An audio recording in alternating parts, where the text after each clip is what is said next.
प्रिय मित्रों, अपने आज के योगाभ्यास के इस एपिसोड में मैं आपके समक्ष लेकर उपस्थित हूं मंडूकासन। तो जहां तक मंडूकासन का प्रश्न है, तो मंडूक का मतलब होता है मेढक, अर्थात ऐसा आसन जिसमें मेढक जैसी आकृति बनती है, मंडूकासन कहलाता है। इस आसन को करने से आमाशय एवं उसके आसपास के क्षेत्रों में विशेष दबाव पड़ता है, जिसके कारण पाचन शक्ति मजबूत होती है। जठराग्नि उद्दीप्त होने के कारण खाना अच्छे से पचता है।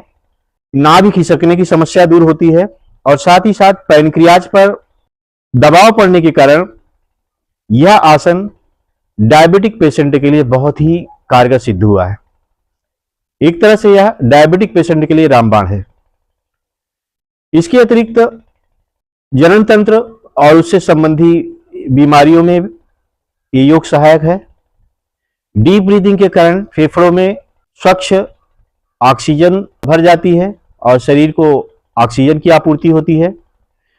याददाश्त बनाए रखने में मदद मिलती है। तो इस तरह से इस आसन के बहुत सारे लाभ हैं।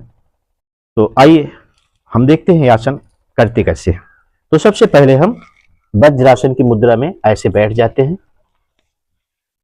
और बैठने के बाद फिर अपने हाथों को ऐसे मुट्ठी बना लेते हैं या अंगूठा भी इसमें ऐसे कर लेते हैं और फिर ये नाभि के दोनों साइड में इसको रखते हुए और शरीर को ऐसे झुकाते हैं, लेकिन दृष्टि को सामने रखते हैं ऐसे, इस तरह से। सांस को बाहर छोड़ देते हैं, फिर रोके रहते हैं।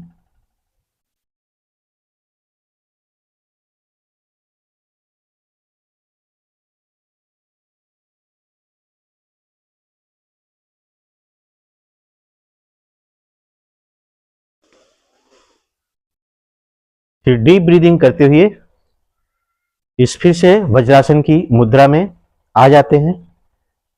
इस प्रकार इस आसन को हम कई बार दोहराते हैं, हम 4-5 बार आराम से कर सकते हैं। इस तरह से इस आसन का प्रभाव न केवल आमाशय और उसके आसपास के क्षेत्रों को होता है, बल्कि चेहरे पर भी विशेष खिंचाव उत्पन्न होता है, जिसके कारण चेहरे पर ग्लो आती है, आंखें भी स्वस्थ होती हैं। दिमाग में रुधिर का संचार होने के कारण दिमाग भी स्वस्थ होता है। तो इस आसन के बहुत सारे लाभ हैं। तो इसी के साथ मेरा ये आज का एपिसोड समाप्त होता है। धन्यवाद।